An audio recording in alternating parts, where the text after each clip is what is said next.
Hello दोस्तों, स्वागत करते हैं आप सभी का आपके अपने यूट्यूब चैनल जैकपुर पे। तो आज के इस वीडियो में हम लोग क्लास 10th का हिंदी बी का मोस्ट इंपॉर्टेंट जो ऑब्जेक्टिव क्वेश्चन है वो लेकर आए हैं। आज के इस वीडियो में लगभग हम 150 ऑब्जेक्टिव क्वेश्चन को देखेंगे। ये इसका पार्ट 1 होगा। अगर आप इस वीडियो को ज़्यादा से ज़्यादा लाइक करोगे और ज़्यादा से ज़्यादा दोस्तों को शेयर करोगे तो मैं पार्ट 2 भी लेकर आऊँगा, वरना फिर ये पार्ट 1 पे रुक जाएगा। ठीक है, तो चलिए शुरू करते हैं। और यदि आप हमारे चैनल पर पहली बार आएँ तो सब्सक्राइब करके बेल आइकन को दबा लीजिएगा, ताकि आने वाली हर एक वीडियो का नोटिफिकेशन आपके मोबाइल पर जाए। और सब्जेक्टिव के अकॉर्डिंग मैं आप लोगों को बता देना चाहता हूँ, जितना भी मेरा इंपॉर्टेंट सब्जेक्टिव है मेरे सेकंड चैनल पे भी अपलोड किया गया है।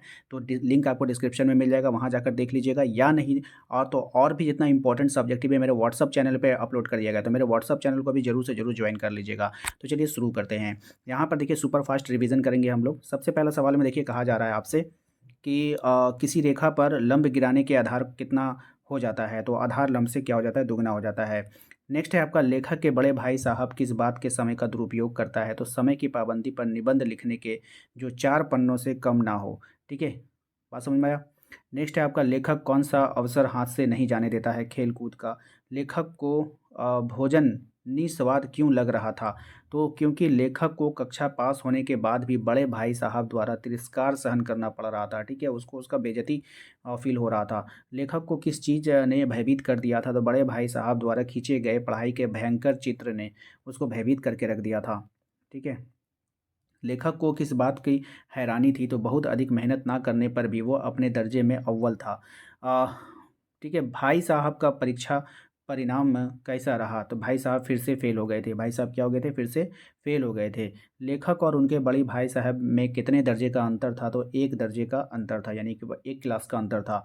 लेखक को कौन सा नया शौक पैदा हुआ था। तो कनकिकाएँ यानी कि पतंगबाजी, यानी पतंग उड़ाने का शौक उनको पैदा हो गया था। लेखक भाई साहब को क्या संदेह नहीं करने देना चाहता था कि उनका सम्मान और लिहाज लेखक की नज़रों में कम हो। ये लेखक नहीं चाहता था। लेखक भाई साहब की डांट सुनकर क्या करने लगता है। तो आंसू बहाने लगता है। लेखक को क्या मंजूर था। तो मूर्ख रहना ही लेखक को मंजूर था। बड़े भाई साहब किस कला में निपुण थे। तो उपदेश देने की कला में। नहीं होता है खूब अपना मतलब दूसरों पर उपदेश देते रहना। कौन सी चीज़ें लेखक को अपनी ओर आकर्षित करती है। तो मैदान में सुखद हरियाली, हवा के हल्के हल्के झोंके, फुटबॉल की उछल कूद, कबड्डी, दांव घाट, वॉलीबॉल, तेजी फुर्ती लेखक को जो है अपनी ओर आकर्षित करती है। लेखक डांट फटकार खाने के बाद भी किसका तिरस्कार नहीं कर पाता है। तो खेल कूद का तिरस्कार नहीं कर पाता है। सालाना इम्तिहान में कौन फेल हो गया था। तो बड़े भाई साहब फेल हो गए थे। लेखक परीक्षा का परिणाम कैसा रहा। तो लेखक दर्जे में प्रथम आया था, यानी कि फर्स्ट आ गया था। बड़े भाई साहब ने लेखक को किसका उदाहरण दिया था। तो रावण का। किसका दिया था, रावण का उदाहरण दिया था। रावण किसका स्वामी था। तो भूमंडल का स्वामी था। नेक्स्ट है आपका, बड़े भाई साहब लेखक को क्या ना करने के लिए कहते थे। तो अभिमान। क्या नहीं करने के लिए कहते थे। तो अभिमान नहीं करने के लिए कहते थे। ठीक है, शैतान को क्या अभिमान हुआ था। तो शैतान को यह अभिमान हुआ था कि ईश्वर का उससे बढ़कर सच्चा भक्त कोई नहीं है। ठीक है, बड़े भाई साहब लेखक को क्या कहकर उलाहना देते थे। तो मेरे दर्जे में आओगे तो दांतों पसीना आ जाएगा। जब अलजबरा और ज्योमेट्री के लोहे चने पड़ेंगे तो इंग्लिस्तान का इतिहास पढ़ना पड़ेगा। तो ये सब उनको ताना सुनना पड़ता था। बड़े भाई साहब ने ज्योमेट्री को क्या बताया, खुदा की पनाह। ठीक है, मुमतहिन शब्द का क्या अर्थ होता है। तो परीक्षक। ठीक है, जो एग्जामिनर होता है ना, जो एग्ज़ाम लेता है आप लोगों का। इस पाठ का लेखक का नाम क्या है। तो पाठ का नाम बड़े भाई साहब तथा लेखक का नाम है प्रेमचंद। देखो जल्दीबाजी में थोड़ा सा टाइपिंग मिस्टेक हुआ है। तो किसी रेखा पर लंब गिरने के आधार कितना हो जाता है। फिर से वही क्वेश्चन है, क्या रिपीट हो गया, कोई बात नहीं। लेखक के बड़े भाई साहब किस बात का समय का दुरुपयोग करते हैं। समय की पाबंदी, निबंध लिखने के 4 पन्नों। ये भी क्वेश्चन रिपीट कर रहा है।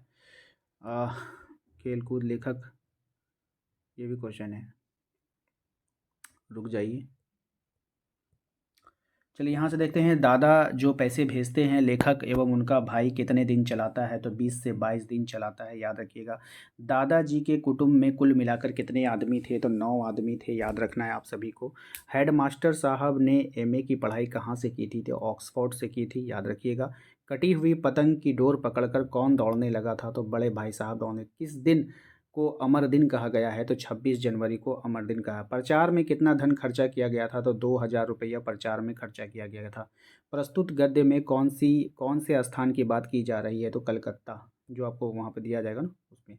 सदानंद पार्क में किसने झंडा गाड़ा था। तो बंगाल प्रांतीय विद्यार्थी संघ के मंत्री अविनाश बाबू ने। कौन से संघ की ओर से जुलूस निकाला गया था? तो गुजराती सेविका संघ की ओर से जुलूस निकाला गया था।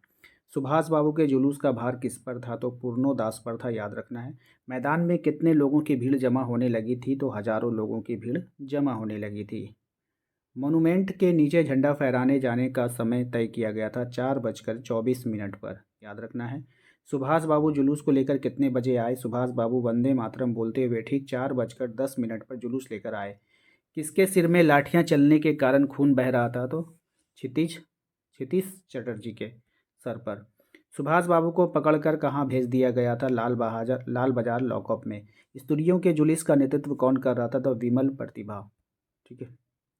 विरजलाल गोयनका और लेखक कौन सी जेल में साथ साथ था? तो दमदम जेल में, याद रखना है। लाल बाजार में लॉकअप में स्त्रियों की संख्या कितनी थी? तो 1051। पाठ का नाम तथा लेखक का नाम। पाठ का नाम डायरी का एक पन्ना। लेखक का नाम है सीताराम शेख शिरिया। ठीक है। लिटिल अंडमान और निकोबार में रहने वाले शक्तिशाली युवक का क्या नाम था? तो ततारा। ठीक है। ततारा का स्वभाव कैसा था? ततारा स्वभाव से नेक और मददगार व्यक्ति था, याद रखना है। एक शाम ततारा टहलने के लिए कहाँ गया था? तो समुद्र के किनारे। ततारा को समुद्र के किनारे किसका संगीत सुनाई दे रहा था? तो लहरों का संगीत। ततारा कहाँ बैठा हुआ था? तो समुद्री बालू पर। समुद्र के किनारे कौन गीत गा रहा है? युवती। युवती गीत गा रही है, एक लड़की। युवती अचानक गीत गाना क्यों भूल गई? एकाएक उसकी लहर द्वारा भीग जाने के कारण। ततारा ने गीत गाने के विनय किससे किया? तो युवती से। युवती ने अपना नाम क्या बताया? वामीरो। वामीरो की कल्पना में ततारा कैसा युवक था? एक अद्भुत साहसी युवक था। वामीरो के समक्ष ततारा किस रूप में आया? सुंदर, बलिष्ठ, शांत, सभ्य और भोले के रूप में। क्या बात पर परंपरा के विरुद्ध थी? किसी दूसरे गांव के युवक के साथ संबंध रखना ये परंपरा के विरुद्ध था। किन दोनों के हृदय व्यक्ति थे? ततारा और वामीरो के। दिन ढलने से पहले ततारा कहाँ पहुँच गया? लपति की समुद्र चट्टानों पर। लपाती। ठीक है। लपाती की चट्टान पर ततारा किसकी प्रतीक्षा कर रहा था? तो वामीरो की प्रतीक्षा कर रहा था। ततारा कौन से गांव का रहने वाला था? तो पासा। वामीरो कौन से गांव की रहने वाली थी? लपाती। ये सब इम्पोर्टेंट है, याद रखिएगा। किस गांव में पशु पर्व का आयोजन किया गया? तो पासा के गांव में। पशु पर्व में क्या होता था? तो पशु पर्व में हृष्ट पुष्ट पशुओं का प्रदर्शन और पशुओं के युवकों की शक्ति का परीक्षा प्रतियोगिता होता था, यानी कि युवक को पशुओं से लड़वाया जाता था। ततारा का मन कार्यक्रम में क्यों नहीं था? क्योंकि उसकी आंखें वामीरो को ढूंढ रही थी। ततारा ने कोच में आकर क्या किया? क्रोध। क्रोध में आकर ततारा ने अपनी तलवार निकाल ली। ततारा किस ओर फिसल रहा था? समुद्र की सतह की तरफ। ततारा कहाँ पड़ा हुआ था? तो कटे हुए द्वीप के अंतिम भूखंड पर। वामीरो का ततारा से बिछड़ने पर क्या हाल हुआ? वो पागल हो उठी। निकोबार में किसकी प्रेम कथा घर घर सुनाई जाती है? ततारा और वामीरो की प्रेम कथा। बहुत अच्छा कहानी है बाबू, पढ़िएगा इसको। ठीक है। लिटिल अंडमान कार निकोबार में कितनी दूर पर स्थित है? 96 किलोमीटर पे। ततारा वामीरो की त्यागमयी मृत्यु से क्या सुखद परिवर्तन आया? निकोबारी दूसरे गांव के में भी वैवाहिक संबंध करने लगे। किसकी सफलता ने राज कपूर में गहन आत्मविश्वास भर दिया था? तो संगम फिल्म की सफलता के कारण। ठीक है। इस फिल्म की, तो संगम फिल्म की सफलता के कारण। राज कपूर ने एक साथ कितनी फिल्में को निर्माण की घोषणा कर दी? 4 फिल्मों की। राज कपूर ने मेरा नाम जोकर फिल्म का निर्माण का आरंभ किया था 1965 में। सन 1965 में राज कपूर के द्वारा अभिनीत कौन सी फिल्म प्रदर्शित हुई थी? तीसरी कसम। यानी 1966 में कौन सी फिल्म आई थी? तीसरी कसम। शैलेंद्र के जीवन की पहली और अंतिम फिल्म कौन सी थी? तो तीसरी कसम। राज कपूर की भावनाओं को किसने शब्द दिया है? तो शैलेंद्र ने दिया था, याद रखिएगा, ये इंपॉर्टेंट है। शैलेंद्र का चेहरा क्यों मुरझा गया राज कपूर के परिश्रमिक की बात करने पर? राज कपूर ने कितना परिश्रमिक मांगा? 1 रुपया मांगा था। फिल्म तीसरी कसम में राज कपूर की सह कलाकार कौन थी? तो वहीदा रहमान, यानी हीरोइन कौन थी? फिल्म तीसरी कसम के संगीत किसने दिया था? तो शंकर जयकिशन ने। फिल्म श्री 420 का एक लोकप्रिय गीत कौन सा है? तो प्यार हुआ इकरार हुआ। इकरार नहीं होगा यहाँ पे, इकरार होगा। प्यार से फिर क्यों डरता है दिल। सही बात है। चलिए नेक्स्ट पे आते हैं। संगीतकार जयकिशन ने गीत की किस पंक्ति पर आपत्ति जताई? रातों दशाओं दिशाओं में कहेंगी अपनी कहानियाँ। इस वाली लाइन पर उसने आपत्ति दर्शाई थी। संगीतकार जयकिशन का क्या मानना था? उनका मानना था कि दर्शक 4 दिशाओं को तो समझ सकते हैं पर 10 दिशाएं नहीं। तीसरी कसम फिल्म में श्री राम का किरदार किसने निभाया था? तो राज कपूर ने। वहीदा रहमान ने फिल्म में कौन सा किरदार निभाया था? हीराबाई का। सजनवा बैरी कोय गीत किसने गाया था? गायक मुकेश ने गाया था। ठीक है। अभिनय के दृष्टिकोण से राज कपूर के जीवन की सबसे हसीन फिल्म थी तीसरी कसम। ठीक है। फिल्म तीसरी कसम की पटकथा किसने तैयार की थी? तो फणीश्वर नाथ रेणु ने। बाँचे शब्द का क्या अर्थ है? तो पढ़ना। ठीक है। किस कलाकार को एशिया का सबसे बड़ा शोमैन कहा जाता है? तो राज कपूर को। पुलिस इंस्पेक्टर का क्या नाम था? ओचू मुलाव। ओचू मुलाव के पीछे कौन चला आ रहा था? ओचू मुलाव के पीछे एक सिपाही झरबेरिया की टोकरी उठाए चला आ रहा था। ओचू मुलाव को किसकी आवाज़ सुनाई दी? तो एक कुत्ते की किकियाने की। ओचू मुलाव ने काठ गोदाम के पास जिस व्यक्ति को देखा उसका नाम था क्यूकिन। क्यूकिन कौन था? क्यूकिन एक सुनार था, याद रखना है। ओचू मुलाव ने क्या सवाल किया? ये कुत्ता किसका है? आ, क्यूकिन क्यूकिन होगा। क्यूकिन को क्या हुआ? क्यूकिन की उंगली से खून बह रहा था। क्यूकिन की उंगली से खून क्यों बह रहा था? स्पेलिंग मिस्टेक है, स्पेलिंग पे ध्यान मत दीजिए, टाइपिंग में हुआ है। क्योंकि कुत्ते ने क्यूकिन की उंगली पर काट खाया था। ठीक है। यिल्दिरिन किसका नाम है? एक सिपाही का नाम है। भीड़ ने क्या बताया? वह कुत्ता किसका है? तो जनरल झिंगा लो का। ओचुमुलाव ने क्यूकिन से क्या कहा? ओचुमुलाव ने क्यूकिन से कहा तुम्हारी उंगली में कोई कील वगैरह गड़ गई है, कहा होगा यहाँ पे। ठीक है।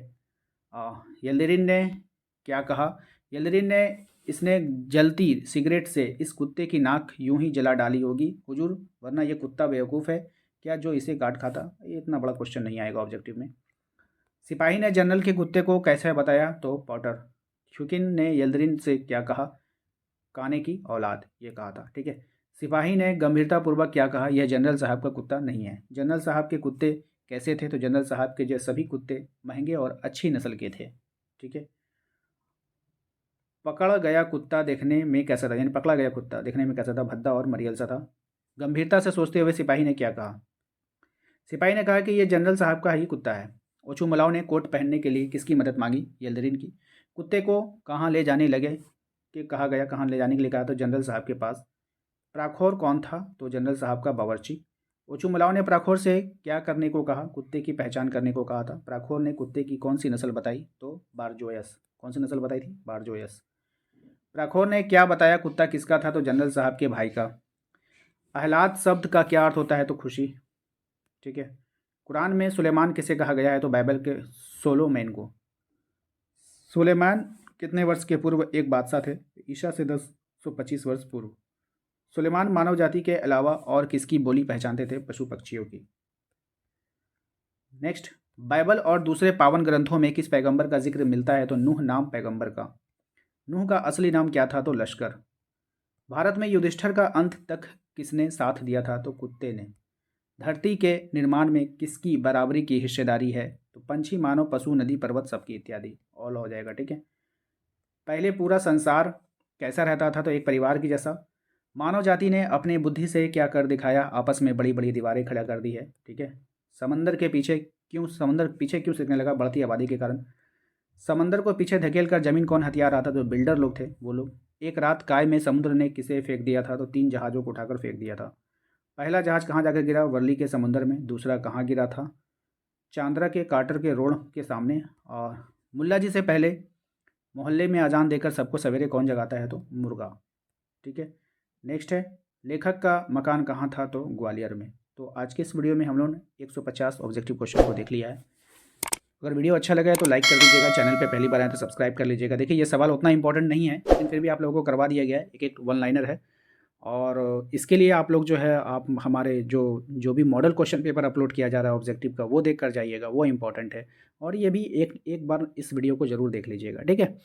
और ज़्यादा से ज़्यादा वीडियो को लाइक कीजिएगा। अगर आप लोग इसका सेकंड पार्ट चाहते हो तो कमेंट करके ज़रूर बताइएगा, बना देंगे। ठीक है। वैसे इंपॉर्टेंट नहीं है, लेकिन अगर आप लोग को चाहिए तो आप कमेंट कर सकते हो।